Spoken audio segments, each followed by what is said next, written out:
इस चैप्टर की शुरुआत वहीं से होती है जहाँ लास्ट चैप्टर खत्म हुआ था, जब योंगजी गुस्से में नंबर 26 के ग्रुप के पास जा रहा होता है और वो बहुत गुस्से में बहुत खतरनाक लग रहा होता है और नंबर 26 का ग्रुप योंगजी को देखकर बहुत ज्यादा घबराने लग जाता है और उनके पसीने छूट रहे होते हैं और फिर योंगजी गुस्से में कहता है कौन पहले आना चाहता है। और ये सुनकर नंबर 26 और व्हाइट मूछ अपने ग्रुप के एक मेंबर जो पीछे खड़ा है उसकी तरफ देखते हैं और नंबर 26 घबराते हुए कहता है हमें ऐसे पहले जाना अच्छा नहीं लगता। फिर व्हाइट मूछ भी कहता है हाँ बिल्कुल, क्योंकि हम तुम्हारे एल्डर्स हैं तो सबसे पहले हमसे छोटों को जाना चाहिए। ये सुनकर बेचारा वो बंदा घबराने लगता है और सोचता है ये ऐसा नहीं है जो अभी कुछ देर पहले कह रहे थे, और वो अपने एल्डर्स से कहता है अच्छा तो ये बात है तो कौन जाएगा पहले। और वो पीछे योंगजी को देखते हुए कहता है मेरा पेट अभी से ही खराब लग रहा है और मन में सोचते हुए कहता है ये बहुत खतरनाक है, मेरे सिक्स सेंस बता रहा है सबसे पहले मुझे यहाँ की सिचुएशन देखनी होगी। लेकिन तभी उस बंदे को कोई धक्का दे देता है और वो कोई टकला आदमी होता है। फिर वो सामने देखता है वहाँ योंगजी खड़ा होता है और साथ में उसे उसका लेवल दिख रहा होता है कि वो कहाँ स्टैंड करता है और योंगजी काफी डेंजरस लुक दे रहा होता है। साथ ही गुस्से में कहता है तो तुम हो फर्स्ट। और वो बंदा काफी घबराने लग जाता है और सोचता है कि ये ठीक नहीं है, इतना ब्लडी हो रहा, मुझे विश्वास नहीं हो रहा जैसे बच्चे पर इतना डेंजरस हो सकता है। फिर वो गुस्सा करते हुए अपने आप से कहता है नहीं, मुझे अपना डर नहीं दिखाना है, यदि मैंने अपनी पीठ दिखाई तो एल्डर्स मुझे अच्छी रैंक नहीं देंगे बाद में, और मुझे पता है ये नंबर 7 सोड में बहुत अच्छा है तो मुझे इसे सोड का यूज करने नहीं देना है। फिर ये बंदा योंगजी से कहता है मैं चुन इशोल हूँ, वैसे तो एनिमीज नहीं है, हम अपनी जीत का फैसला खाली हाथों से करेंगे। मतलब वो योंगजी को फिस्ट फाइट करने के लिए कह रहा होता है और योंगजी एक्सप्रेशन लेस कहता है क्या तुम श्योर हो। तभी एकदम से चुन इशोल योंगजी की तरफ जंप मारता है और योंगजी पर पंच मारने वाला होता है, लेकिन अगले ही पल योंगजी उसके मुंह पर ऐसा पंच मारता है उसका दांत टूटकर बाहर निकल जाता है और वो बहुत दूर जाकर पड़ता है। और ये सब देखकर नंबर 26 और उसके ग्रुप के मेंबर सभी बहुत चौंक जाते हैं। फिर दिखाते हैं योंगजी को जो बहुत ही गुस्से में कहता है अगला कौन है। और फिर दूसरा टकला आदमी आता है और कहता है मैं योन सॉन्ग हूँ, मैं भी फिस्ट फाइट करूंगा। और अगले ही पल उसके पेट में योंगजी ने एक बड़ा ही दमदार पंच मार दिया होता है जिससे वो वहीं पर चित हो जाता है। फिर अगला आता है ये नंबर 29 होता है, कहता है मैं वांग योंग हूँ, मैं तुमसे हथियार से लड़ना चाहूंगा। योंगजी उसे भी गुस्से में कहता है शायद तुम पछताओगे नहीं। और अगले सीन में दिखाते हैं उसके काफी सारे स्लैश लग चुके होते हैं और वो भी वहीं चित हो जाता है। और फिर से योंगजी गुस्से में कहता है अगला कौन है। ये देखकर उन दोनों की फट चुकी होती है और दोनों सोच रहे होते हैं इसने उन तीनों को इतनी जल्दी हरा दिया, ये कुछ ज्यादा ताकतवर नहीं है जितना हमने सुना था। और योंगजी उन्हें गुस्से में देखते हुए कहता है तुम दोनों क्या कर रहे हो, क्या तुम आगे फाइट नहीं करना चाहते, बोलो। तभी व्हाइट मूछ बोलता है हमें थोड़ा टाइम चाहिए क्योंकि हम दोनों डिसाइड नहीं कर पा रहे हम में से किसकी रैंक हायर है। और योंगजी उस व्हाइट मूछ को कहता है जो भी हो तुम आगे आओ। फिर व्हाइट मूछ बहुत गुस्से में योंगजी को देखकर सोचता है ये साला आरामी लगता है ज्यादा घमंडी हो गया है, लेकिन ये सही में ज्यादा ताकतवर है, मैंने सोचा नहीं था मैं इसका यूज करूंगा। और वो अपने कपड़ों में से कुछ निकाल रहा होता है। फिर व्हाइट मूछ अपने बारे में बताता है मैं बेग जो हूँ, मैं स्वॉर्ड का यूज बिल्कुल भी नहीं करूंगा, खासकर उसके साथ जो मेरे ही सेम स्ट्रॉन्गहोल्ड में हो। और उसने अपने कपड़ों में से एक फैन निकाला होता है, मतलब पंखा। और ये सुनकर योंगजी अपनी स्वॉर्ड रखते हुए कहता है ठीक है मैं भी अपनी स्वॉर्ड का यूज नहीं करूंगा। फिर व्हाइट मूछ को दिखाते हैं जो बहुत ही स्केरी स्माइल दे रहा होता है और सोचता है बहुत बढ़िया मैंने उसे अपनी बातों में फंसा लिया। तभी वो योंगजी पर उस फैन से अटैक कर देता है और उस पर एक स्लैश मारता है जिसको योंगजी अपने हाथों से ब्लॉक करता है। फिर व्हाइट मूछ चिल्लाता है और हंसते हुए कहता है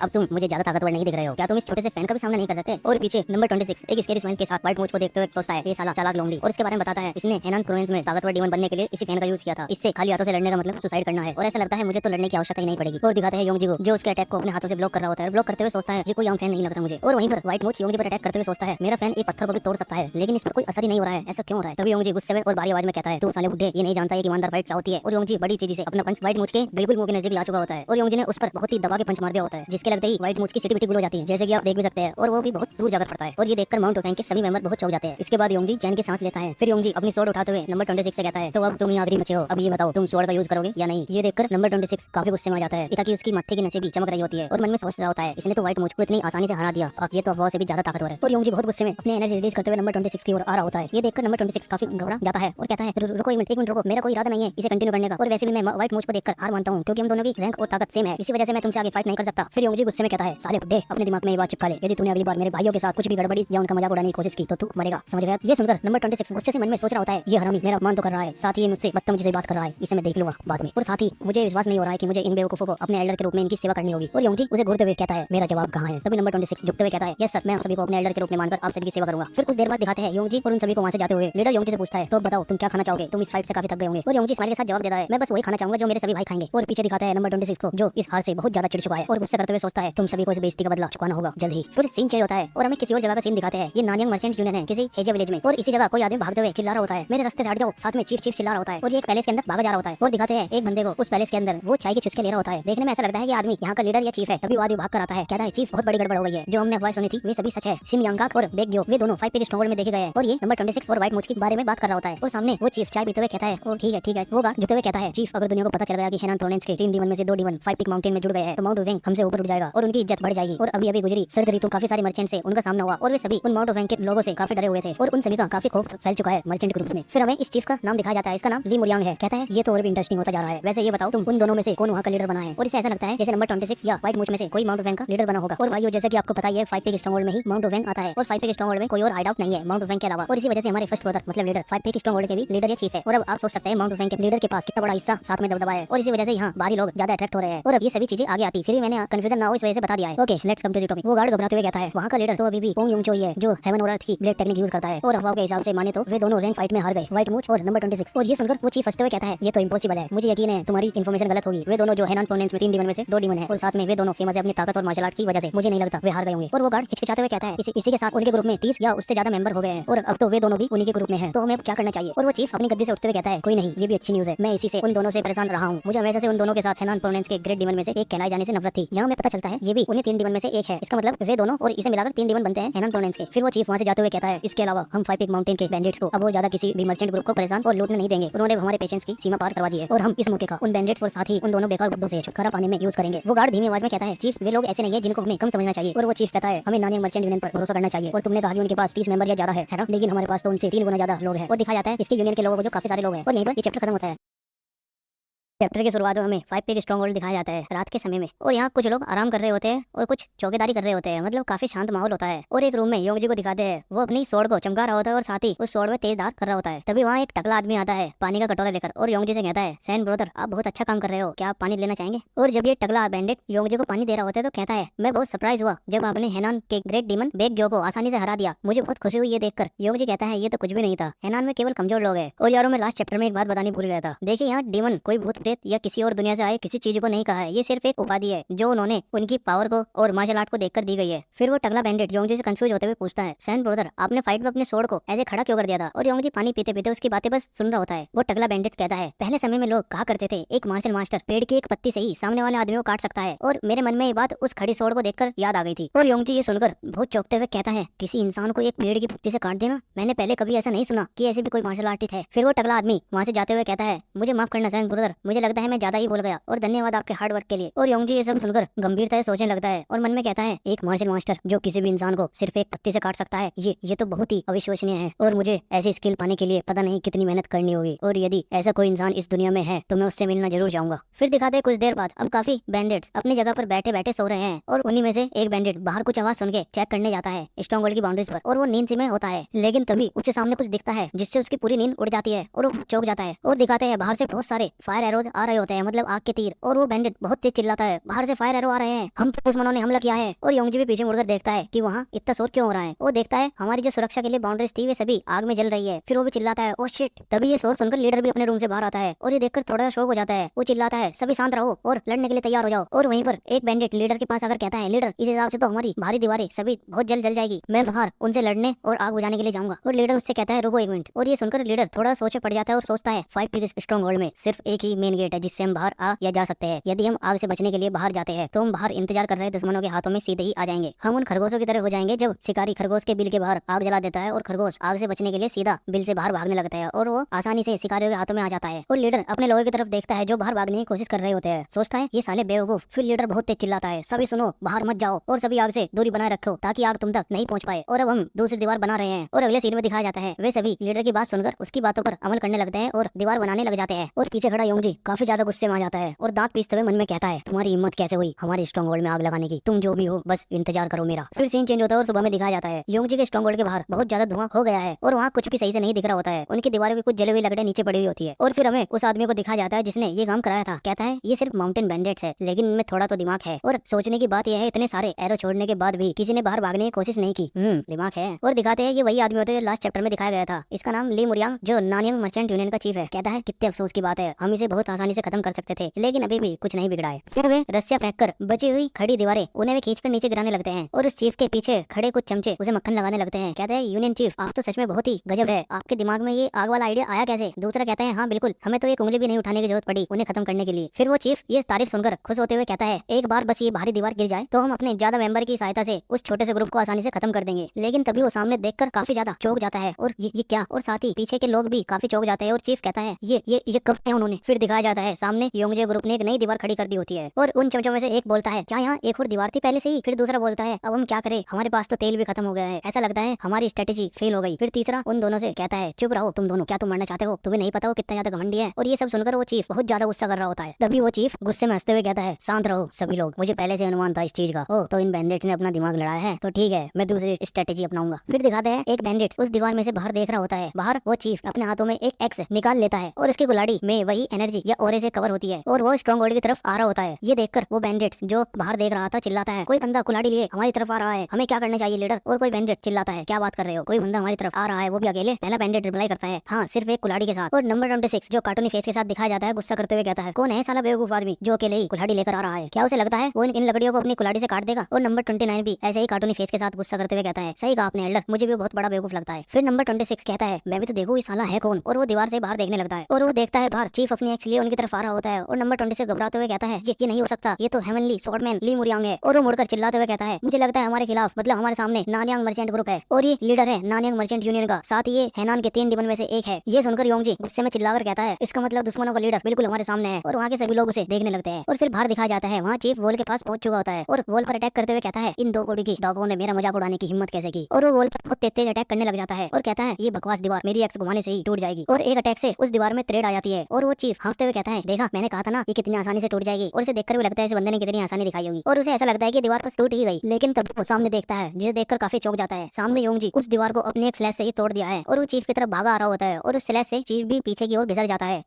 तभी चीफ योंगजी से पूछता है, हे तुम कौन हो। और योंगजी उसे इग्नोर मारता है और उल्टा उससे पूछता है, क्या तुम ही लीडर हो इन सभी के। फिर चीफ उसे ध्यान से देखता है और कहता है, क्या एक बच्चा। तभी अचानक से योंगजी उस पर अटैक कर देता है जिससे वो चीफ ब्लॉक करता है और वहाँ पर उस अटैक से काफी एनर्जी फील होती है और दिखाया जाता है चीफ उस अटैक से कितनी पीछे की ओर चला जाता है और वो हवा में ही सोच रहा होता है क्या पावर है, लेकिन ये है कौन। और वो पीछे की ओर क्रिस की तरह घिसरते हुए लैंडिंग करता है। फिर वो चीफ खड़ा होता है और दिखाया जाता है चीफ का हाथ कांप रहा होता है और सोचता है उस हाथ को देखकर मैं उसकी स्वॉर्ड एनर्जी के एक स्ट्राइक से ही ऐसा हो गया, ऐसी पावर ये तो मैं सोच भी नहीं सकता। चीफ चिल्लाकर पूछता है, क्या तुम ही हो 5 पीक माउंटेन के बैंडिट स्वॉर्ड मास्टर। मैंने कभी नहीं सोचा था कि तुम एक छोटी सी उम्र के बच्चे होंगे। और योंगजी ने अपनी शरीर को एनर्जी से कवर कर लिया होता है और योंगजी गुस्सा करते हुए कहता है, क्या है इम्पोर्टेंट है। और वो बहुत गुस्से में एनर्जी रिलीज करते हुए कहता है, इम्पोर्टेंट ये है कि तुमने हमारे घर को आग से जलाया है। योंगजी चीफ को गुस्से में कह रहा होता है, क्या तुम्हें नहीं लगता तुमने कितनी घटिया हरकत की है, इतने ज्यादा लोग होने के बाद भी तुम हम ऐसे कायरों की तरह फायर एरोज हमारे घर पर छोड़ रहे थे। और चीफ गुस्से करते हुए उसे कहता है, कायरता, इसे फायर अटैक स्ट्रेटेजी बोलते हैं, कोई कायरता नहीं। तभी योंगजी उसे इग्नोर मारकर कहता है, ये मुझे नहीं पता तुम किस बारे में बकवास कर रहे हो, मुझे ये बताओ तुम अब कैसे इसका मुआवजा दोगे, मतलब कंपनसेट करोगे जो तुमने हमारे यहाँ नुकसान किया है। तभी चीफ ये सुनकर काफी गुस्से में आ जाता है और कहता है, कंपनसेट, तू बेवकूफ बालक, क्यों करूँ मैं ऐसा। तुम लोग खुद ही 5 पीक माउंटेन में रहने लगे, दूसरों को लूटा, फिर तुमने अपने आप को महान बताया, इसी वजह से मैं यहाँ 5 पीक स्ट्रॉन्गहोल्ड को अपने अंडर में करने आया हूँ हैनान प्रोविंस की ओर से। योंगजी उसे जवाब देते हुए कहता है, हमने किसी से भी उनके यहाँ चोरी नहीं की और ना ही उनसे कुछ छीना है, हमने तो सिर्फ एक टोल टैक्स फीस ली है। ये सुनकर चीफ उसकी ओर इशारा करते हुए कहता है, ये भी वही चीज है, क्या तुम्हें लगता है तुम लोग इस 5 पीक माउंटेन के मालिक हो। योंगजी उसे कहता है, हाँ यहाँ की सभी चीज हमसे बिलोंग करती है। फिर चीफ उससे चिढ़ते हुए कहता है, तुम ज्यादा ही मजाक नहीं कर रहे हो, इतना क्यों बोल रहे हो। फिर योंगजी उसे डेंजरस लुक देते हुए कहता है, जब लोगों के अलग अलग राय हो तो वहाँ जो ज्यादा ताकतवर होता है उसी की राय सही होती है। दिखाते हैं चीफ को बहुत पसीने छूट रहे होते हैं और कहता है, ओह तुम में तो कुछ ज्यादा ही कॉन्फिडेंस नहीं है, क्या तुम्हें लगता है मुझे उकसाने के बाद तुम बच पाओगे। कहता है, देखो मुझे नहीं पता तुमने नंबर 26 और व्हाइट मूछ को कैसे हराया, लेकिन मैं उनसे बहुत ज्यादा ताकतवर हूँ। तभी योंगजी उसे गुस्से में चिल्लाते हुए कहता है, तो बताओ हम फाइट कब शुरू कर रहे हैं। ये सुनकर चीफ भी बहुत गुस्से में आ जाता है, कहता है, तू साले कमीने, और वो अपनी एक्स फेंक देता है। फिर अपनी स्वॉर्ड निकाल लेता है, कहता है, ठीक है अब मैं तुम्हें सिखाऊंगा अच्छे मैनर्स। और योंगजी बेपरवाह होकर कहता है, हाँ जो भी तुम चाहो वो कर सकते हो। चीफ अपनी स्वॉर्ड और बॉडी को अपनी एनर्जी से कवर करते हुए कहता है, मैं अपने बचाव में कमी नहीं करूंगा जैसे उन दोनों ने की थी, और मैं तुम पर कोई नरमी भी नहीं दिखाऊंगा चाहे तुम एक बच्चे ही क्यों ना हो। योंगजी भी अपनी एनर्जी रिलीज करते हुए कहता है, हर कोई मुझे यही बात कहता है, और उसे मजाक में कहता है, प्लीज तुम अपने बचाव में कमी मत करना और मैं आशा करता हूँ तुम इसे इंटरेस्टिंग बनाओगे। फिर चीफ गुस्से में उसकी तरफ भागते हुए कहता है, साले कमीने, भले ही अब तू रोए या भीख मांगे, इसके लिए बहुत देर हो चुकी है। और दिखाते हैं दोनों ही अपने डेंजरस एनर्जी के साथ एक दूसरे पर अटैक करने जा रहे होते हैं। चीफ अटैक करते हुए मन में सोच रहा होता है, मैं डायरेक्ट अपना सबसे खतरनाक मूव यूज करूंगा जिससे मैं इसे एक ही बारी में खत्म कर सकूं। और दिखाते हैं उसकी एनर्जी में कुछ चेंजेस होने लगते हैं और योंगजी उसे देखकर काफी सरप्राइज हो जाता है। और दिखाते हैं उसकी एनर्जी से 4 शैडो बन गई है, उसने कोई शैडो टेक्निक यूज किया है और उसका नाम चिल्लाते हुए कहता है, अनचेंजिंग नून। ये देखकर योंगजी बहुत खुश होता है और कहता है, वाओ जितना मैंने सोचा था ये तो उससे भी ज्यादा इंटरेस्टिंग होता जा रहा है। और अगले सीन में दिखाते हैं चीफ और उसकी चारों शैडो योंगजी पर अटैक कर रहे होते हैं और वो उन्हें ब्लॉक करना होता है। चीफ योंगजी को ब्लॉक करते देखकर मन में सोचता है, क्या इसने ब्लॉक कर लिया। तभी योंगजी बहुत तेजी से अपनी स्वॉर्ड लेकर चीफ पर एक स्लैश मारता है जिससे उसकी सभी शैडोज गायब हो जाती है और वो पीछे जाकर गिरता है। और योंगजी उसके मजे लेते हुए कहता है, हे तुम इतने भी बुरे नहीं हो और तुम्हारे पास तो इतनी इंटरेस्टिंग टेक्निक भी है। और चीफ उसकी बातें सुनकर बहुत गुस्से में आ जाता है और मन में कहता है, इंटरेस्टिंग,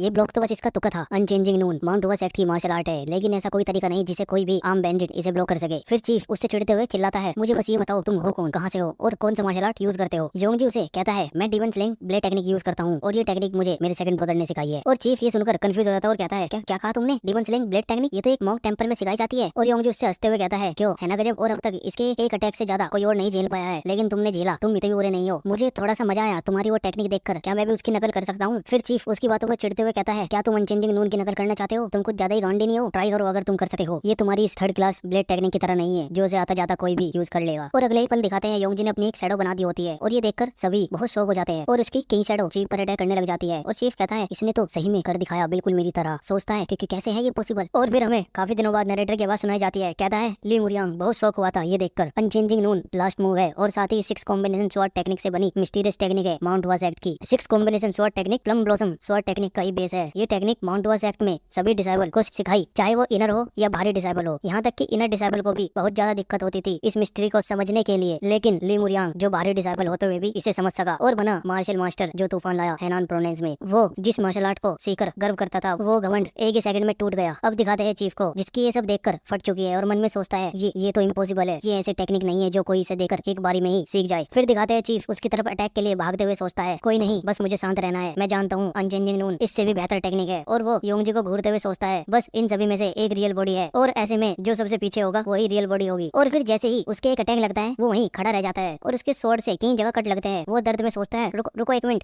ये सभी तो रियल है। और वो बेहोश होते हुए सोचता है ये बंदा कोई नकल वाले लेवल पर नहीं है, इसने तो मुझे भी सरपास कर दिया। और दिखाते हैं चीफ बहुत तेजी से धड़म से गिरता है और योंगजी उसे देखकर कहता है क्या हुआ इसे, तुम ऐसे कैसे गिर सकते हो, मेरी टेक्निक तो भी पूरी भी नहीं हुई थी। फिर कहता है क्या ये बेहोश हो गया, ये तो बहुत बकवास है, चलो मैं तुम्हारा ऐसे ही सर ले लेता हूँ। और ये सुनते ही चीफ डरते हुए चिल्लाता है रुको एक मिनट, मैं अपनी बॉडी को मूव भी नहीं कर सकता और आज के बाद मैं 5 पीक स्ट्रॉन्गहोल्ड के आसपास भी नहीं आऊंगा, प्लीज मुझे छोड़ दो। योंगजी उसे डराते हुए कहता है अगर तुम वापस आई तो। चीफ डरते हुए कहता है नहीं ऐसा नहीं होगा, मैं अपने दाएं हाथ की कसम खाता हूँ। और योंगजी वहाँ से जाते हुए कहता है बेहतर होगा कि तुम अपने वादे को निभाओगे। और दूसरी तरफ माउंट वेंग के सभी मेंबर की आवाज आने लगती है और चिल्लाते हैं योंगजी जीत गया, वाओ हम सभी जीत गए। और वहाँ से उन सभी को जाते हुए दिखाया जाता है और लीडर योंगजी से पूछता है क्या तुम्हें कहीं चोट तो नहीं लगी? वो क्या था, एक क्लोन टेक्निक? चीफ उसे जाते हुए देख रहा होता है और सोचता है मैं विश्वास भी नहीं कर सका, ये इतना स्ट्रॉन्ग है। और ये सब कांड पीछे पहाड़ी से कोई जासूस देख रहा होता है और ये बताया नहीं ये कहाँ से है और कौन है। और लास्ट में हमें दिखाया जाता है लीडर योंगजी को डांट रहा होता है योंगजी तुम ऐसे कैसे उन लकड़ियों की दीवारों को तोड़ सकते हो जिन्हें हमने इतनी मेहनत से बनाया था। और योंगजी थोड़ा सॉरी फील कर रहा होता है। यहीं पर ये चैप्टर खत्म होता है।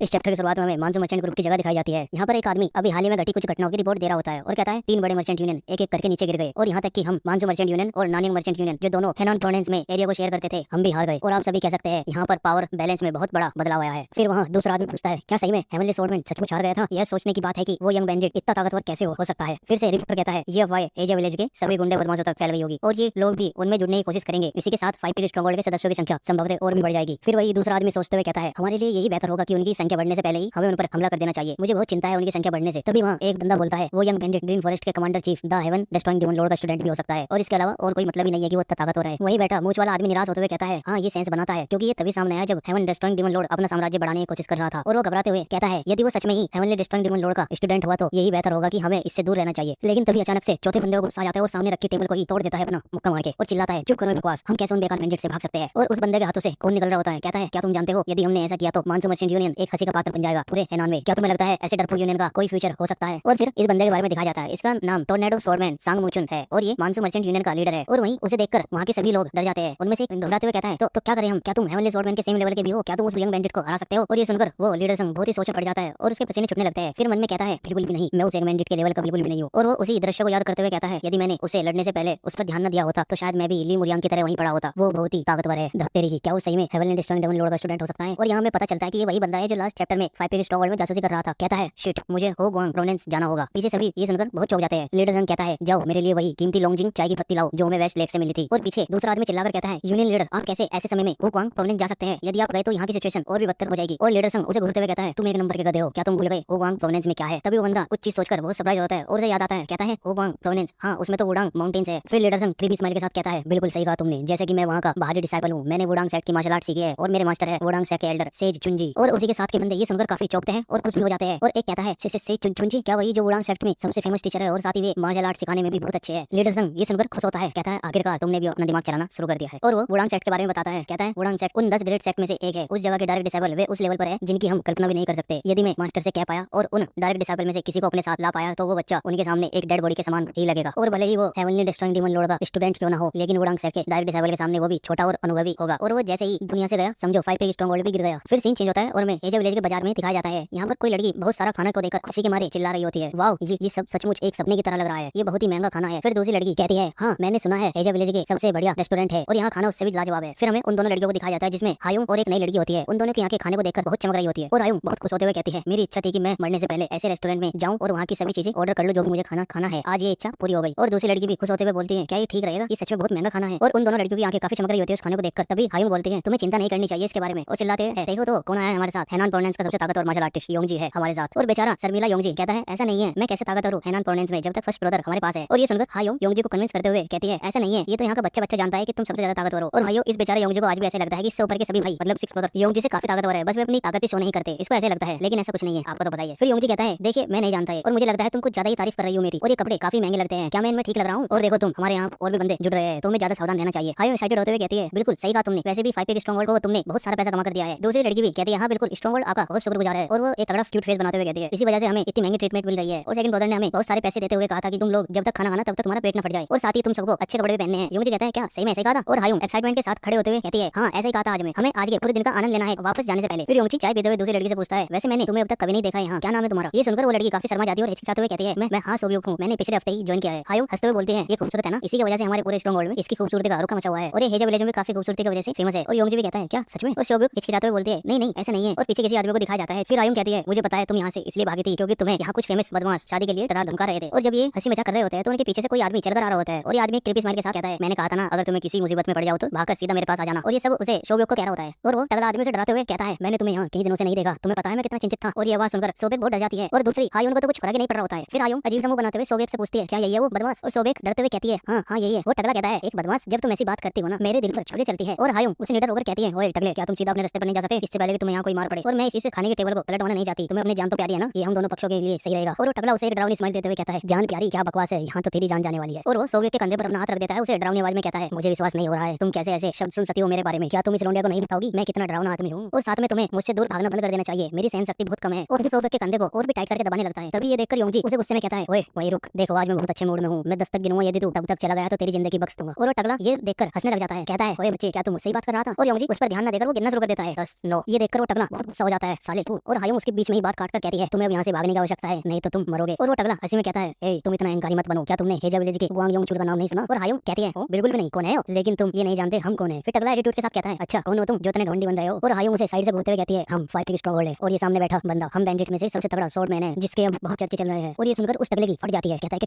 क्या 5 पीक स्ट्रॉन्गहोल्ड? और सामने योंगजी खड़े होते हुए गिन रहा होता है, 3 2 1। उसे घूरते हुए कहता है, तो तुम अभी तक गए नहीं यहाँ से? और अचानक से उसके पेट में योंगजी किक मार देता है, कोई बहुत तगड़ी, जिसके लगते ही उसके मुंह से खून निकलने लग जाता है और वो बहुत दूर जाकर गिरता है। उसके सीने पर योंगजी के शू का निशान बन जाता है और ये टकला किसी गमछा ओढ़े आदमी के सामने गिरता है। इसे देखकर वो आदमी बहुत गुस्से में आ जाता है और वो अपनी एनर्जी रिलीज करने लग जाता है। उसकी एनर्जी से आसपास की चीजें भी उड़ने लग जाती है और ये चीज योंगजी भी नोटिस करता है और वो भी गुस्से में आ जाता है उसकी एनर्जी देखकर। और अगले ही पल उसकी शकल दिखाई जाती है और यही है सेज चुंजी। और यहाँ हमें उन दोनों को आमने सामने खड़े हुए दिखाया जाता है। और यारों मैं यहाँ स्पॉइलर देना तो नहीं चाह रहा था, लेकिन रुका भी नहीं जा रहा है, ये आदमी बहुत ही ज्यादा दमदार है। और यही पर चैप्टर खत्म होता है।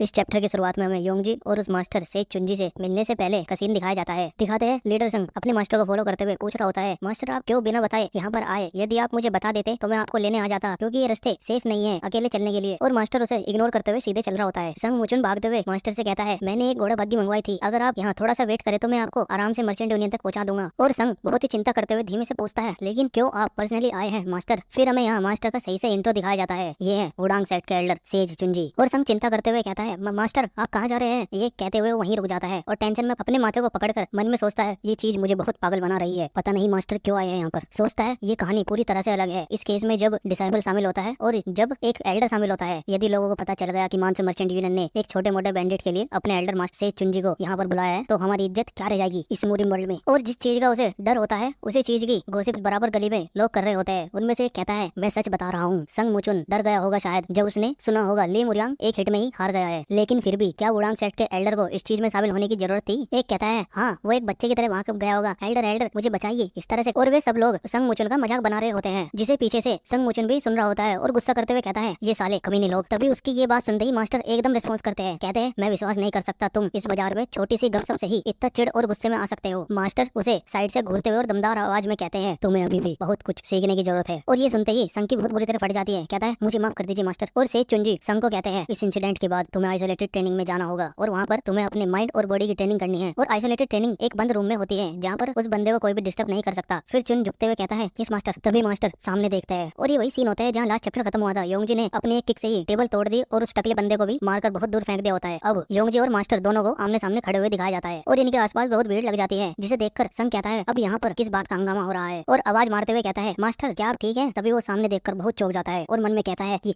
ये तो वही हरामी है, शायद मैं गारंटी दे सकता हूँ ये 5 पीक स्ट्रॉन्ग होल्ड का यंग बैंडिट है, लेकिन ये यहाँ क्या कर रहा है। ये देखकर वो बहुत तेजी से मास्टर की ओर चिल्लाते हुए भागने लगता है। मास्टर मास्टर ये वही है। और उसे देखकर मास्टर संग को कहते हैं ऐसे हंगामा करना बंद करो। और फिर सेठ चुनजी अपने कपड़े कैप पहनकर वहाँ से जाने लगते हैं और संग को कहते हैं वैसे मैं सोच रहा था आराम से पैरों से चलकर जाना, लेकिन यहाँ के रास्ते सुरक्षित नहीं लगते, जाओ जाकर घोड़ा बग्गी लेकर आओ। ये सुनकर संग बहुत हैरान हो जाता है कि मास्टर ने उस बैंडिट को कुछ भी नहीं कहा और ऐसे ही जा रहे हैं। और योंगजी मास्टर को जाते हुए देखकर सोचता है ये ओल्ड मैन, इसके चारों ओर एक बहुत ही खतरनाक एनर्जी है। और जैसे ही वहाँ से मास्टर जाता है तो कुछ देर बाद दिखाते हैं हायोंग दुखी होते हुए कहती है हे भगवान तुम कैसे सभी चीज बर्बाद कर सकते हो। कहती है लीडर ने हमें कहा था कि यहाँ पर कोई भी प्रॉब्लम क्रिएट नहीं करनी है जिससे हमारी रेपुटेशन अच्छी बढ़े, तुम्हें इतना ज्यादा भी नहीं मारना था और इस होटल की रिपेयरिंग कॉस्ट भी बहुत ज्यादा होगी। और योंगजी उसे गिल्ट में कहता है उस आदमी ने ही पहले मुझे नाराज किया था और मैंने तो उसे 10 सेकंड भी दी थी यहाँ से भागने के लिए। फिर आयोंग उसे सस्पिशियस निगाहों से घूरते हुए कहती है ठीक है चलो अभी से यहीं पर खत्म करते हैं, लेकिन तुम्हें हमारे खाने की टेबल को किक नहीं मारनी थी, मैं बहुत भूखी हूँ, अब मैं क्या करूँ। तभी योंगजी मासूम सा फेस बनाकर कहता है मैं सब ठीक कर दूंगा। आयोंग कहती है क्या तुमने सुना नहीं, हमें अपनी रेपुटेशन मेंटेन करके रखनी है ना कि और बिगाड़नी है। योंगजी कहता है लेकिन मैं क्या करूँ, वो था ही इतना कमजोर जो एक हिट में ही पंछी की तरह उड़ता चला गया। और दिखाते हैं उस बदमाश को जो अभी भी वहीं बेहोश पड़ा होता है। फिर आयोंग बचे हुए पैसों को दिखाते हुए कहती है मैं नहीं जानती अब हमें क्या करना है, क्योंकि अब हमारे पास यही पैसे बचे हैं। सौभाग्य से हमारे पास राइस सूप के लिए पैसे बच जाएंगे यदि हम होटल रिपेयरमेंट के पैसे देते हैं तो। कहती है दुर्भाग्य से हम सोबियोक को कपड़े नहीं दिला पाएंगे। वो बहुत एक्साइटेड थी बैंडेड क्लॉथ पहनने के लिए। ये सुनते ही सोबियोक योंगजी को बताने की कोशिश करती है मैंने कभी ऐसा नहीं कहा, लेकिन तभी हायोंग उसका मुंह बंद कर देती है और कहती है ओके चलो अगली बार दिला देंगे इसे। और हमें यहाँ पता चलता है हायोंग के पास कोई प्लान है। फिर वो एक फेक स्माइल के साथ कहती है ठीक है तो तुम्हें अपनी गलती का रिपीट करने के लिए हम मेरी एक रिक्वेस्ट सुननी होगी। ये सुनते ही योंगजी पूरे जोश में कहता है ठीक है सिस्टर मुझे बताओ क्या करना है मुझे। और वो एक क्रीपी स्माइल के साथ कहती है देख लो बाद में मुकर मत जाना अपनी बात से। एकदम से चमकते फेस के साथ कहती है हम दोनों को भी अपनी मार्शल आर्ट सिखाओ। फिर हमें शाम के समय में संग की आवाज सुनाई जाती है। कहता है मास्टर वो बच्चा वही था यंग बैंडिट जिसके बारे में मैंने बताया था। फिर उन दोनों को दिखाया जाता है। मास्टर कहता है मैं जानता हूँ। तभी संग कहता है माफ कीजिएगा लेकिन ये सबसे अच्छा मौका था उसे खत्म करने का, क्योंकि उस बच्चे के आसपास उसके भाई लोग नहीं थे। फिर मास्टर उससे पूछते हैं ये तो अफवाह है ना कि वो हेवनली डिस्ट्रॉइंग डिमन लॉर्ड का स्टूडेंट है। संग एकदम कहता है हाँ मास्टर कारण ये है कि वो छोटा सा स्ट्रॉन्ग होल्ड इतनी जल्दी ग्रीन फॉरेस्ट में शामिल हो गया और वो बच्चा इस उम्र में बहुत ताकतवर है। ये सब संकेत डीमन लॉर्ड की ओर ही करते हैं। और फिर मास्टर योंगजी के बारे में सोचते हुए कहते हैं शायद ये बात नहीं है, यदि वो बच्चा डीमन लॉर्ड का खास स्टूडेंट होता तो ये अफवाह बहुत दूर तक फैलती। वैसे भी उस डीमन लॉर्ड को अपनी सेकी दिखाने बहुत पसंद है, तो मुझे नहीं लगता वो ऐसे खास स्टूडेंट को छिपा कर रखेगा। और मास्टर एक छोटी सी स्टिक को देखकर हंसते हुए कहता है सोच रहा हूँ मेरा यहाँ आना शायद एक अच्छा विचार था और मुझे लगता है यहाँ मैं किसी मार्शल आर्ट जीनियस से मिल पाऊंगा। और दिखाते हैं उस स्टिक पर कुछ भविष्य वाले शब्द लिखे होते हैं ग्रेट फॉर्च्यून, और कहता है ये वाकई शुभ संकेत है। फिर सीन चेंज होता है और हमें आज से 3 दिन पहले दिखाया जाता है होगांग प्रोविंस के वुडांग माउंटेन में। यहाँ एक आदमी 3 औरतों के साथ एक घर में जा रहा होता है और एक लेडी के हाथ में कुछ बॉटल्स होती है। और फिर उस आदमी को दिखाया जाता है वो खासते हुए अंदर जाता है। कहता है मैं यहाँ से जितनी बार भी बाहर का नजारा देखूं हर बार बहुत खूबसूरत दिखता है। और इस घर के अंदर से चुंजी होते हैं। वो आदमी चुंजी से कहता है मैं आपके लिए एक उपहार लाया हूँ वेस्ट लेक की लॉन्जिंग टी। मैं इसलिए लाया हूँ क्योंकि मुझे याद है तुम्हें चाय कितनी पसंद है। और हमें इस बुड्ढे के बारे में दिखाया जाता है ये वुडांग सेट का लीडर होता है सेज तेहियो। चुंजी कहते हैं लॉन्जिंग टी ये तो बहुत कीमती टी है, इसका मिल पाना तो बहुत मुश्किल होता है, तुम यहाँ ये चीज लेकर आए इसका मतलब कुछ तो बात है ना। और वुडांग लीडर हंसने लगता है। फिर कुछ देर बाद दिखाया जाता है वहाँ पर चाय सर्व की जाती है। चाय पीते हुए वुडांग लीडर कहते हैं मर्चेंट यूनियन के लोग बहुत दिक्कत में चल रहे हैं, ऐसा इसलिए क्योंकि वहाँ 5 पीक स्ट्रॉन्ग होल्ड रूट पे जाने वाली जगह बहुत बड़ा बैंडिट का ग्रुप है और ये सब शायद ग्रीन फॉरेस्ट से रिलेटेड है। और ये सुनकर से चुंजी कहते हैं अगर इसमें ग्रीन फॉरेस्ट इन्वॉल्व है तो ये बहुत बड़ी दिक्कत वाली बात है। और लीडर कहता है हाँ यदि हमारे पास कोई सही से जस्टिफिकेशन नहीं है तो हो सकता है। वैसे एक मर्चेंट यूनियन लीडर आया है और वो उसी इलाके के आसपास का लीडर है, देखने में तुम्हारा भारी डिसाइपल लगता है और ये टीपी वही लाया है और 5 पीक स्ट्रॉन्ग होल्ड के बारे में भी उसे नहीं बताया है। और लीडर उसे ऑर्डर सा देते हुए कहते हैं यदि तुम अपना एक इनर डिसाइपल वहाँ भेजो हेनान प्रोविंस को प्रोटेक्ट करने के लिए और ये चीज वो खुद तुम्हारा डिसाइपल देखे तो शायद ये काफी होगा ग्रीन फॉरेस्ट के इन्वॉल्वमेंट का पता लगाने के लिए। चुंजी कहते हैं आप कह रहे हैं कि हमें अपनी नजरें ग्रीन फॉरेस्ट पर बनाए रखनी चाहिए। लीडर कहता है हाँ बिल्कुल यही है, आपको याद है वो डेमोनिक कल्ट की डीमन फेरी वो पहले मूरिन के लिए बहुत बड़ा खतरा थी है ना। और ये सब उस डीमन फेरी की बात कर रहे हैं जिसे हमें फर्स्ट चैप्टर में दिखाया था जिसको योंगजी के फादर ने मारा था। लीडर कहता है उस घटना के बाद मुझे लगा ऑर्थोडॉक्स अलायंस को और भी मजबूत बनाने की आवश्यकता थी और मैंने बनाई। उस डीमन फेरी ने अपने खतरनाक मार्शल आर्ट से इस पूरे मूरिन को नहीं इस पूरे सेंट्रल प्लेन को अपने कब्जे में करने की कोशिश की थी और उस डीमन फेरी से हमें स्वॉर्ड एम्परर और मून स्प्लिटिंग स्वॉर्ड मैन उसकी तबाही से बचाया था। और भाइयों इन दोनों को तो आप जानते ही हो। कहता है हम हर बार उन लोगों पर डिपेंड नहीं हो सकते। और लीडर निराश होकर कहता है कौन गारंटी दे सकता है कि आगे मूरिन में ऐसी तबाही का खतरा नहीं आएगा। मैं बहुत टेंशन में रहता हूँ जो ऑर्थोडॉक्स सेट के अंदर नहीं है वे सेट मूरिन के लिए खतरा बन सकते हैं भविष्य में। और ऐसा ही एक खतरा आ रहा है ग्रीन फॉरेस्ट का commander chief heavenly destroying demon Lord बहुत ही खतरनाक और पावरफुल स्वॉर्डमैन उससे लड़ने के लिए आए लेकिन सबने उसके आगे घुटने टेक दी और मुझे लगता है आज के समय में उसके खिलाफ खड़ा होने वाला कोई आदमी नहीं है इस मूरिन वर्ल्ड में। फिर चुंजी चाय पीते हुए कहते हैं तो आप कहना ये चाह रहे हैं कि ग्रीन फॉरेस्ट और भी ज्यादा आगे बढ़े उससे पहले ही हमें उनकी जड़ें काट देनी चाहिए। लीडर कहता है बिल्कुल सही कहा, इसलिए इसलिए मैं चाहता हूँ तुम अपने एक डिसाइपल वहाँ भेजो, और ये हमारे पास दूसरा चांस है अपने वुडन सेट की रेपुटेशन को सही करने का, और इसी के साथ हमारे हैन पोर्नेंस में भी कदम रखे जाएंगे। और हंसते हुए कहता है ना, एक तीर से दो शिकार। और से चुंजी चाय पीते हुए थोड़ी देर सोचने लगते हैं, फिर कहते हैं ठीक है, लेकिन मेरी एक कंडीशन है, 5 पीक स्ट्रॉन्गहोल्ड को अपने अंडर में करने के लिए मैं खुद जाऊंगा। ये सुनकर लीडर चौंक जाता है, कहता है क्या नहीं, तुम क्यों जाओगी? चुंजी थोड़ा सीरियस होकर कहते हैं, जैसे कि मैं ये जगह पिछले 10 साल से मैनेज कर रहा हूँ, मैं अनगिनत युद्ध से होकर गुजरा हूँ और मैंने बहुत सी भविष्यवाणियां देखी है, लेकिन अजीब बात यह है कि जब भी मैंने अपनी किस्मत देखने की कोशिश करता हूँ तो मुझे आज तक कुछ नहीं दिखा, लेकिन आज सुबह मेरी किस्मत अलग थी, और शायद ये इसलिए क्योंकि आप मुझे ये बात बताने के लिए आने वाले थे। और उसी स्टिक को दिखाते हैं जिस पर लिखा होता है ग्रेट फॉर्च्यून। मुझे यकीन है ये फॉर्च्यून मुझे मेरे डिवाइन टीचर के द्वारा ही प्राप्त हुई है। और फिर हमें प्रेजेंट में दिखाते हैं से चुंजी मन में सोच रहे होते हैं जो 5 पीक माउंटेन के बैंडिट्स है वे स्वॉर्ड्स में बहुत अच्छे हैं, और मैं विश्वास नहीं करता इस बकवास अफवाह पर वो बच्चा उस डिमन लॉर्ड का स्टूडेंट है, क्योंकि उसके आसपास बहुत अलग एनर्जी थी। कहते हैं यदि मैं उसे वुडांग सेट के स्टूडेंट के रूप में बड़ा करता तो वो बन सकता था वर्ल्ड का स्ट्रॉन्गेस्ट स्वॉर्डमैन। नहीं, वो कहलाता वुडांग स्वॉर्ड सुप्रीम। फिर सीन चेंज होता है और हमें 5 पीक स्ट्रॉन्गहोल्ड का सीन दिखाया जाता है। यहाँ पर कोई कंस्ट्रक्शन का काम चलना होता है। दिखाते हैं लीडर के पास एक आदमी आता है, कहता है लीडर कंस्ट्रक्शन का काम पूरा हुआ। लीडर कहता है ओह क्या सही में? फिर लीडर मुड़कर देखता है और खुश होकर कहता है ये है 5 पीक स्ट्रॉन्गहोल्ड का हार्मोनी पैविलियन, और ये शायद मीटिंग हॉल कहते हैं। फिर हमें नरेटर की आवाज सुनाई जाती है, कहता है जैसे जैसे 5 पीक स्ट्रॉन्गहोल्ड में चीजें तेजी से बढ़ी, डेविल स्ट्रॉन्गहोल्ड ने भी इस बिल्डिंग को बनाने में मदद की, जिससे वे भी उनके साथ कंधे से कंधा मिलाकर चल सके। और लीडर ने कारपेंटर्स मतलब बढ़ाई एडवाइजर और साथ ही उनकी फैमिलीज को भी स्ट्रॉन्गहोल्ड में भर्ती किया। और पीछे दिखाते हैं उनकी फैमिलीज को जो उस बिल्डिंग को देखकर बहुत खुश हो रहे होते हैं, और उन्हें देखकर लीडर खुश हो रहा होता है। फिर वे बच्चे भागकर उस बिल्डिंग के पास जाने लगते हैं, और जैसे ही वे बच्चे लीडर के पास से होकर गुजरते हैं तो लीडर के फेस एक्सप्रेशन चेंज हो जाते हैं, जिसे देखकर सेकंड ब्रदर कहता है लीडर तुमने एकदम से अपने एक्सप्रेशन चेंज क्यों कर लिए? लीडर कहता है मैंने बस जब ये खूबसूरत दृश्य देखा तो मुझे अपना कुछ पास्ट याद आ गया था। और यहाँ पता चलता है लीडर का भी कोई पास्ट है जो अभी हमें बताया नहीं है। और आगे बात करते ही तभी वहाँ थर्ड ब्रदर चिल्लाते हुए आता है, लीडर लीडर। ये देखकर सेकंड थर्ड से पूछता है क्या हुआ, ऐसे क्यों पागलों की तरह भाग कर आ रहे हो? फिर थर्ड हाफते हुए कहता है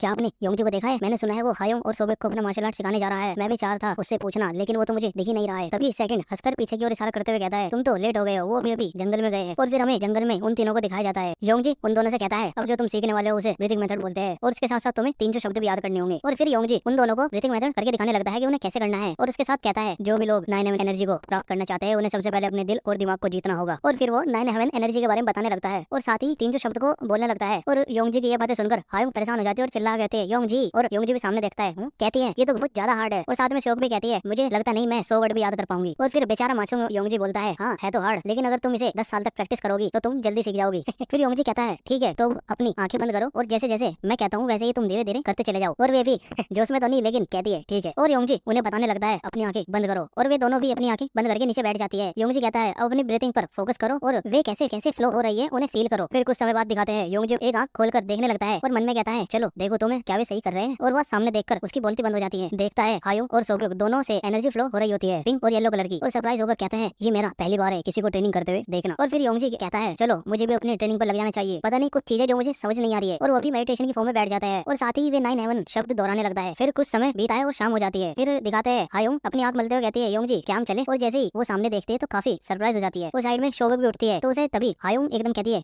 चुप हो जाओ। और सामने दिखाते हैं योंगजी बहुत गहरी मेडिटेशन में लगा होता है, उसके चारों तरफ एनर्जी फ्लो हो रही होती है थ्रेड के रूप में। और दिखाते हैं योंगजी अपने मेडिटेशन में इतना मग्न था कि उसकी एनर्जी ने उसको जमीन से ऊपर उठा दिया होता है। और पता चलता है योंगजी अपने ही मन में स्वॉर्ड प्रैक्टिस कर रहा होता है। दिखाते हैं योंगजी अपने 9 हेवन स्टेप्स करते हुए अपने स्वॉर्ड चला रहा होता है, मतलब अलग अलग तरह से स्विंग कर रहा होता है। फिर परेशान होते हुए मन में कहता है ये ऐसा नहीं है, मुझे क्या करना चाहिए जिससे मैं इस टेक्निक को डीपली समझ सकूं। तभी उसे साइड से आवाज आती है, वो आवाज कहती है शांत रहो और अपने दिल की आवाज पर फोकस करो। ये सुनकर योंगजी काफी चौंक जाता है और कहता है कौन है? और वो साइड में देखता है ये वही शैडो है जो जूटियान मिरर में थी। उसे देखकर योंगजी कहता है तुम यहाँ? शैडो कहती है क्या अब तुम तैयार हो? और फिर वे दोनों पोजीशन ले लेते हैं और फिर योंगजी अपने पैर पर फोर्स लगाकर जब मारता है और वे दोनों ही स्वॉर्ड को स्विंग करने लगते हैं। और साथ में योंगजी कह रहा होता है मैं ऐसे मूव कर रहा हूँ जैसे हम दोनों एक ही बॉडी है। दिखाते हैं वे दोनों सेम टाइम पर सेम स्टेप्स कर रहे होते हैं, जैसे स्वॉर्ड पकड़ना पैर रखना। कहता है जो स्टेप मुझे अलग अलग दिख रहे थे अब मैं उन सभी को साथ में जोड़ जोड़ कर रहा हूँ। और सामने हमें हायोंग और सोबेक को दिखाते हैं जो कुछ ज्यादा ही शौक हो रही होती है योंगजी को देखकर। और दिखाते हैं योंगजी के सर पर 5 लोटस फ्लावर आ जाते हैं और वे खुलने लगते हैं। और दिखाते हैं जो एनर्जी योंगजी के चारों तरफ घूम रही थी वे सभी उन फ्लावर्स में इकट्ठे होने लगती है, जैसे आप देख सकते हैं। और फिर थोड़ी देर बाद योंगजी अपनी आंखें धीरे धीरे खोलने लगता है, जिससे उसके सर पर वे फ्लावर गायब होने लगते हैं। और उन दोनों की तो बोलते ही वन हो चुकी है। और योंगजी उन दोनों को देखकर कहता है क्या हुआ तुम दोनों ऐसे मुझे क्यों देख रही हो जैसे मेरे फेस पर कुछ लगा है? हायोंग कहती है वहाँ फ्लावर्स और लाइट्स थी तुम्हारे ऊपर। और उसके पास आकर कहती है वो कितनी अमेजिंग था, क्या हम भी ये सब कर पाएंगे ये सब सीखने के बाद? और योंगजी शर्माने लगता है। फिर योंगजी वहाँ से जाने लगता है और कहता है ये इतनी भी बड़ी बात नहीं थी, और हाँ अब से तुम्हें रोज सुबह और शाम को इस ब्रीथिंग मेथड की प्रैक्टिस करनी होगी और साथ में ये शब्द भी दोहराते रहने होंगे। क्या तुम दोनों समझ गई? और वे दोनों एक स्टूडेंट की तरह जोश में और आगे चमकाते हुए कहती है यस सर हम समझ गए। और योंगजी शर्माते हुए वहाँ से जा रहा होता है और वे सभी वहाँ से स्ट्रॉन्गहोल्ड की तरफ वापस जाने लगते हैं। और फिर कुछ देर बाद दिखाते हैं वे सभी सामने देखते हैं, सामने लीडर खड़ा होता है और देखने में लीडर बहुत गुस्सा और दुखी सा लग रहा होता है। हायुंग कहती है हम वापस आ गए बड़े भाई, क्या पवेलियन तैयार हो गया है? और योंगजी भी पूछता है लीडर क्या हुआ और बाकी सब कहाँ गए? सामने दिखाते हैं पूरा स्ट्रॉन्गहोल्ड खाली पड़ा होता है और लीडर गुस्से में कहता है योंगजी अब हमें क्या करना चाहिए? वो आ रहा है। योंगजी पूछता है कौन कौन आ रहा है? लीडर कहता है हम पर अटैक करने के लिए वो आ रहा है, सेज चुंजी। और यहीं पर ये चैप्टर खत्म होता है।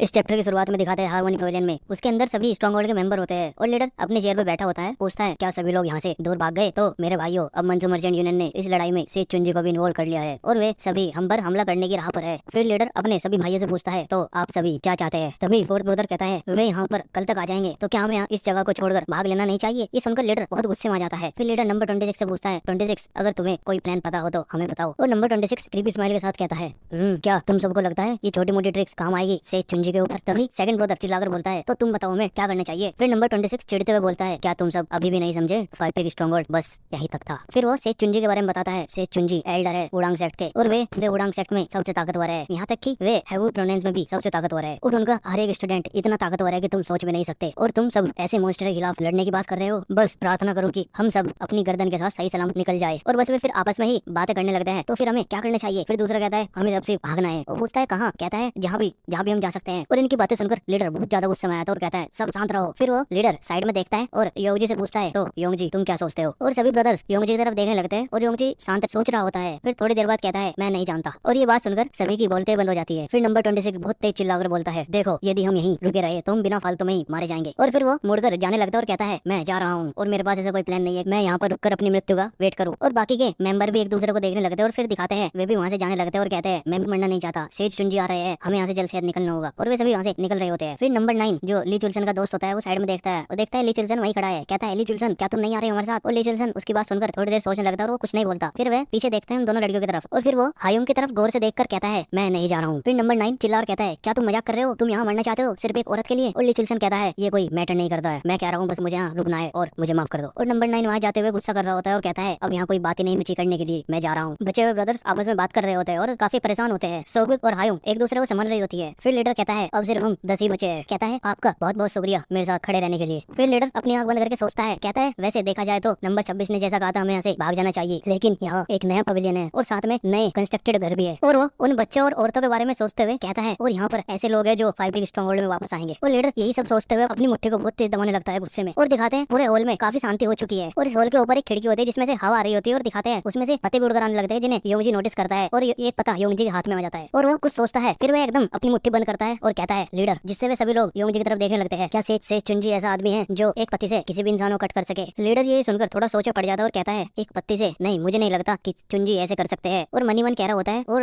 ऐसा तो कोई दुनिया में है भी नहीं जो ये काम कर सकता है। और योंगजी ये सुनते ही कहता है यदि वे इतने भी ताकतवर नहीं है तो फिर उनसे लड़ना इतना भी मुश्किल नहीं होगा। और ये कहते ही वहाँ सभी ब्रदर्स उसकी ओर देखने लगते हैं और लीडर भी अपनी चेयर से उठते हुए चिल्लाते हैं क्या क्या तुम सही में सीरियस हो? और लीडर खुश होते हुए सोचने लगता है हाँ यदि योंगजी सेज चुंजी को कुछ पल के लिए भी रोक दे अपनी पावर से तो हम सभी मिलकर एक साथ चुंजी पर अटैक कर देंगे। और तभी से नंबर 26 की बात याद आती है। वो कह रहा होता है कि 5 पिग स्ट्रॉन्गहोल्ड बस यहीं तक ही था, यदि हम यहाँ रुके तो हम मरेंगे। और फिर लीडर वो बात याद करने लगता है कि सेज चुंजी उनके स्ट्रॉन्गहोल्ड पर आ गए हैं और योंगजी को भी उसने कई सारी स्ट्राइक मार दी है। फिर लीडर योंगजी और सभी लोगों की तरफ देखते हुए कहता है क्या बस यही तरीका है अपने स्ट्रॉन्गहोल्ड को प्रोटेक्ट करने के लिए कि इन सभी को लाइफ और डेथ की सिचुएशन में रखकर, क्या बस यही एक तरीका है? और हमें यहाँ तक आने में 5 साल लग गए हैं। और दिखाते हुए अपनी मुट्ठी भींचते हुए बहुत गुस्सा कर रहा होता है, दुखी होकर और गुस्से में कहता है विशेष रूप से इस साल हमें नए मेंबर मिले और नई बिल्डिंग्स बनाई और साथ में एक लग्जरियस हार्मनी पवेलियन भी। और देखा जाए तो बहुत ही अच्छी अच्छी चीजें हुई इस साल हमारे साथ और ये काफी है हमारे लिए। और ये सुनते ही थर्ड ब्रदर कहता है माफ कीजिएगा आपका कहने का क्या मतलब है? और साथ में फोर्थ भी कहता है ऐसा मत कहिए और आप तो ऐसे थे भी नहीं। और हायुंग भी कहती है हाँ इस बार योंगजी इसे भी देख ही लेगा, आप चिंता मत कीजिए। फिर लीडर गुस्सा करते हुए सोचने लगता है नहीं, हम हमेशा ही योंगजी पर डिपेंड रह सकते क्योंकि हम जिसकी बात कर रहे हैं वो है 10 ग्रेट सेक्ट्स का एक एल्डर और हम सोच भी नहीं सकते वो कितना ताकतवर है और मैं हमेशा ही तुम सबकी लाइफ ऐसे रिस्क पर नहीं लगा सकता। फिर लीडर बहुत दुखी और अपना सर झुकाते हुए कहता है इसी समय से द 5 पिग स्ट्रॉन्गहोल्ड यहीं पर खत्म होता है। फिर सीन चेंज होता है और हमें बाहर का सीन दिखाया जाता है जहाँ पर कुछ लकड़ियां और रस्सी पड़ी होती है और अवेलेबल दिखाते हैं। लीडर स्ट्रॉन्गहोल्ड की बाउंड्री पर खड़ा होता है और देखने में ऐसा लगता है कि लीडर ने अभी खुद ही ये पूरी बाउंड्री तैयार की है। फिर दिखाते हैं लीडर का हाथ कांप रहा होता है और फिर वह मुट्ठी बनाते हुए कहता है क्यों क्यों मैंने ये जगह नहीं छोड़ी। और तभी दिखाते हैं एक लकड़ी की रस्सी टूट गई होती है और वो लीडर के ऊपर गिरने लगती होती है, लेकिन लीडर का तो उस लकड़ी पर ध्यान ही नहीं होता, उसका अपने हाथ पर ही होता है। और जब वो लकड़ी उसके काफी पास आ जाती है तब लीडर देखता है और वो चिल्लाने लगता है क्या, और ऐसा लगता है जैसे वो लकड़ी लीडर के ऊपर गिर गई है। लेकिन जब भी वहाँ आवाज आती है लीडर क्या आप ठीक है, और लीडर भी अपनी आंख खोल के देखता है सामने सेकंड ब्रदर ने उस लकड़ी को पकड़ा होता है। और ऐसे ही फिर सभी स्ट्रॉन्ग वर्ल्ड के मेंबर्स को दिखाया जाता है उन लोगों को, और आखिरी में हमारे हीरो को भी दिखाया जाता है। हाँ थोड़ा सा ये बॉलीवुड वाला सीन हो गया है पर कोई नहीं। और लीडर उन सभी को देखकर कहता है तुम लोग, और ऊपर उठते हुए कहता है तुम सालो बहुत हरामी हो, तुम मेरी कभी बात नहीं सुनते। फिर कुछ समय बाद दिखाते हैं लीडर के साथ मिलकर सभी ने वे स्ट्रॉन्ग वर्ल्ड की बाउंड्रीज मजबूत कर दी होती है और लगा दिया होता है। फिर दिखाते हुए सभी लोग आग के चारों तरफ बैठे होते हैं और सेकंड बोलता है मुझे खुशी है हमारे पास अभी भी थोड़ा बहुत माल बचा था जिससे हमने यहाँ पर दूसरी वॉल भी खड़ी कर दी है बहुत जल्दी। और फोर्थ कहता है हाँ इसी के साथ हम थोड़ा सा आराम भी कर सकते हैं। और लीडर कहता है हाँ बिल्कुल सही कहा, और मुझे लगता है ये बिल्कुल सही समय है आराम करने का, और किसी को यहाँ पर गार्ड भी करना होगा क्योंकि मुझे लगता है वे सुबह तक यहाँ पहुंच जाएंगे और वे एक सरप्राइज अटैक करेंगे, इसलिए किसी को यहाँ पर गार्ड पर रहना होगा। और फिर दिखाते हुए सब कहते हैं यस लीडर। फिर लीडर हमें इनके बारे में बताता है, कहता है सेकंड ब्रदर जो पहले टेंपल में रहा करता था, सेकंड और थर्ड ये जेल से भागे हुए और ये बहुत अच्छे चोर थे। फोर्थ और फिफ्थ ये दोनों हत्यारे थे, ये फार्मर्स को जलाते थे और उनकी फसलें छीनते थे। और फिर वो सोचता है कि ये सब लोग मुझ पर बहुत ज्यादा ट्रस्ट करते हैं, मुझ जैसे कुछ आदमी पर, ऐसी फैमिली के लिए मैं बहुत ही ज्यादा थैंकफुल हूँ। और लीडर भी हंसते हुए कहता है मुझे लगता है मैं बहुत ज्यादा लकी हूँ। और सेकंड लीडर की टांग खींचते हुए कहता है हो तो आज आपने नोटिस किया ये चीज। तभी हायुम खड़ी होती है, कहती है लीडर, और लीडर भी कहता है क्या क्या हुआ। और दिखाते हैं हायुम लीडर को कुछ कहने लगती है, कहती है अब से हमने डिसाइड किया कि हम सब साथ रहेंगे चाहे हम मरे या जिए, तो क्यों ना आप हमें अपनी कसम खाई फैमिली बनाओ, मतलब स्वर्ण फैमिली बनाओ। ये सुनकर लीडर सोबियक और चुनसन से पूछते हैं तो तुम लोग क्या कहते हो। वे भी दोनों कहते हैं हाँ हाँ। फिर लीडर कहता है ठीक है वैसे ये बहुत अच्छा आइडिया है। फिर कहता है तो ब्रदर्स आप लोग क्या कहते हो। अब ये सभी भी कहते हैं बिल्कुल हम भी इसके लिए तैयार है। फिर लीडर एक दमदार आवाज में कहता है बढ़िया, तो अब से चुनसन नंबर 8 है, हायुम नंबर 9 है और सोबियक नंबर 10 है, मतलब 10 मेंबर है। और फिर हमें इन सभी 10 मेंबर्स को एक साथ दिखाया जाता है और लीडर कह रहा होता है हाथ से अब मैं तुम सबको अपनी फैमिली में गिनूंगा। और योंग जी भी ये सब देखकर एक प्यारी सी स्माइल कर रहा होता है फैमिली वर्ड सुनकर। और फिर सुबह का सीन दिखाया जाता है मानसू मर्चेंट यूनियन में, और दिखाते हैं शेष चुनजी को जो उस पट्टी को देखकर जिस पर ग्रेट फॉर्चून लिखा है उसे देखकर वहां से निकलने की तैयारी कर रहे होते हैं। और दिखाते हैं उन्होंने अपनी एक पूरी आर्मी बना ली होती है और वो उसे लीड करते हुए कहते हैं चलो चले। और मानसू मर्चेंट की आर्मी अब अपनी जगह से निकल चुकी है स्ट्रॉन्ग होल्ड की तरफ। फिर 5 पिक स्ट्रॉन्ग होल्ड का सीन दिखाया जाता है जहाँ पर सभी ब्रदर्स सो रहे होते हैं और योंग जी उस कमरे में से दबे पांव निकल रहा होता है और बाहर आकर एक चैन की सांस लेता है और उसके हाथ में उसकी एक स्वॉर्ड भी होती है और मन में कह रहा होता है मैं सो नहीं सकता, यहाँ तक कि मैं ये चिंता से भरा चेहरा भी किसी को नहीं दिखा सकता। और वो स्वॉर्ड को अटैकिंग पोजीशन में पकड़कर वो अपना ध्यान लगाने लगता है जिससे उसके शरीर से हल्का हल्का धुआं निकलने लगता है और सोच रहा होता है क्या मैं योग्य हूँ से चुनजी से लड़ने के लिए। कहता है नहीं नहीं मुझे जीतना होगा और इसी से हम सभी लोग साथ रह सकते हैं। और तभी योंग जी के पीछे एक शैडो सी अपीयर होती है जिसे योंग जी भी नोटिस करता है और वो तभी पीछे की ओर एक स्वॉर्ड से अटैक करते हुए कहता है कौन है वहाँ। और पीछे देखकर वो काफी सरप्राइज हो जाता है और पीछे लीडर होता है, कहता है ओ भाई भाई ओए मैं हूँ। फिर योंग जी लीडर से कहता है लीडर तुमने तुम्हें डरा दिया। फिर पूछता है क्या आप यहाँ पर गार्ड कर रहे हैं। लीडर कहते हैं हाँ मैं चाहता हूँ उन्हें थोड़ी देर सोने दिया जाना चाहिए, लेकिन तुम क्यों नहीं सो रहे हो। और योंग जी अपनी नजरें बचाते हुए कहता है मैं ज्यादा सोता नहीं हूँ। और लीडर उसे सस्पिशियस निगाहों से देखने लगता है। फिर वो अपनी तलवार निकाल रहा होता है और योंग जी कहता है मैं ठीक हूँ, मैं ज्यादा थका हुआ नहीं हूँ। लेकिन तभी अचानक से लीडर योंग जी पर अटैक कर देता है और योंग जी उसे ब्लॉक करते हुए कहता है लीडर। और लीडर हंसते हुए कहता है क्या कहते हो एक ड्यूल के लिए जिससे हमारे हाथ पैर खुल जाए बताओ। और योंग जी हंसते हुए कहता है हाँ ये तो बहुत अच्छा है, हाँ एक वार्म अप हो जाएगा। और दिखाते हुए एक दूसरे पर अटैक और ब्लॉक करने लगते हैं। कभी योंग जी अटैक करता है तो लीडर ब्लॉक करता है, तो कभी लीडर अटैक करता है तो योंग जी ब्लॉक करता है। लीडर कहता है मुझे माफ कर देना। और योंग जी पूछता है क्यों किस लिए माफी। लीडर कहता है इसलिए क्योंकि हम हर बारी तुम पर डिपेंड रहते हैं जबकि तुम सबसे छोटे हो हम सब में। और योंग जी हंसते हुए कहता है कोई नहीं हम तो भाई है ना। और मैं और जैसे ये बोलने वाला होता है तभी बाहर से आवाज आती है 5 पिक स्ट्रॉन्ग होल्ड के लोगों ध्यान से सुनो। और ये सुनते ही वे दोनों भी चौकन्ने हो जाते हैं। लीडर कहता है गुस्सा करते हुए क्या क्या वे यहाँ आ भी गए। और बाहर दिखाते हैं उनकी पूरी सेना को साथ में से चुनजी को भी। फिर उनका लीडर कहता है मैं मंजू मर्चेंट यूनियन का लीडर संग मुचुन हूँ, इस स्ट्रॉन्ग होल्ड को सरेंडर कर दो, यदि तुम ये नहीं करते तो हमारे पास और कोई चॉइस नहीं है खून खराबे के अलावा। यहीं पर ये चैप्टर खत्म होता है।